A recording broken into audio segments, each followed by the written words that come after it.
That was fun. The city of Tallahassee has just completed its micromobility plan for its 6th year. It has generated over 650,000 rides and nearly $700,000. I'm right here on I-10 in Tallahassee, where the maximum speed limit is 70 miles per hour and the minimum speed limit is 50 miles per hour. Now, if the Senate passes Bill 1220, this would raise the maximum to 80 miles per hour on some interstates and highways in Florida. Florida lawmakers are moving to improve the state's election laws.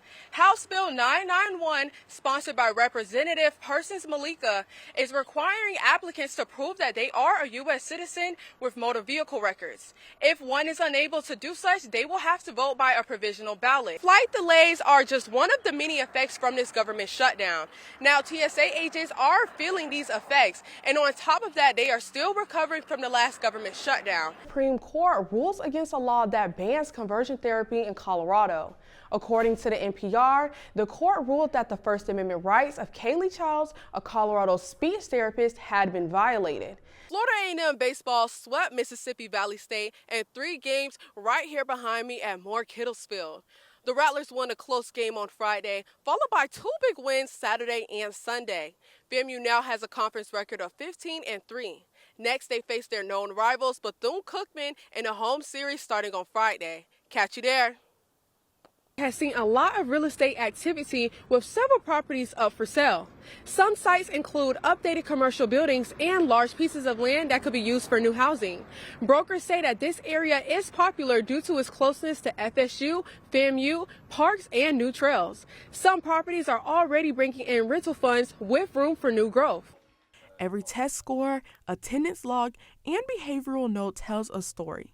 Now Leon County Schools is sharing those metrics with outside institutions. The board just greenlit a massive partnership with the district, and I spoke to Deputy Superintendent Dr. Michelle Gale, and she gave me some more insight. Of those 6 schools that were named, in addition to Sable Palm Community Partnership School, we're gathering information so that we can accurately analyze what the school needs and look at all the great things that they're doing to keep them moving forward. This grant is the Unlimited Potential Initiative, also known as UPI, featuring some schools like John G. Riley Elementary School, Godby High School, and Superintendent Rocky Hanna gives us his perspective. We can provide some of these higher institutions like Florida A&M and UCF. They can do research to see what programs are working, what programs aren't working, which helps us then deliver better instructional materials for our students. Although some parents may be concerned, Superintendent Rocky Hanna stresses that all data collected will remain confidential.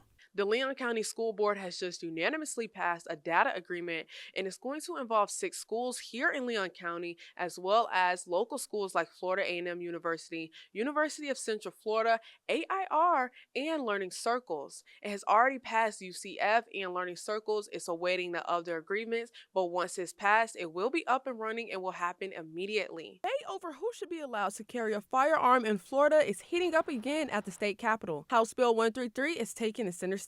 Huge problem in our community with young people stealing firearms from unlocked vehicles. So many of the guns that fall into that we recover after murders in Tallahassee get traced back to those types of stolen firearms. So we also need to jump up our efforts to make sure if you do have a firearm in our community, no matter what the age is, you're storing it responsibly.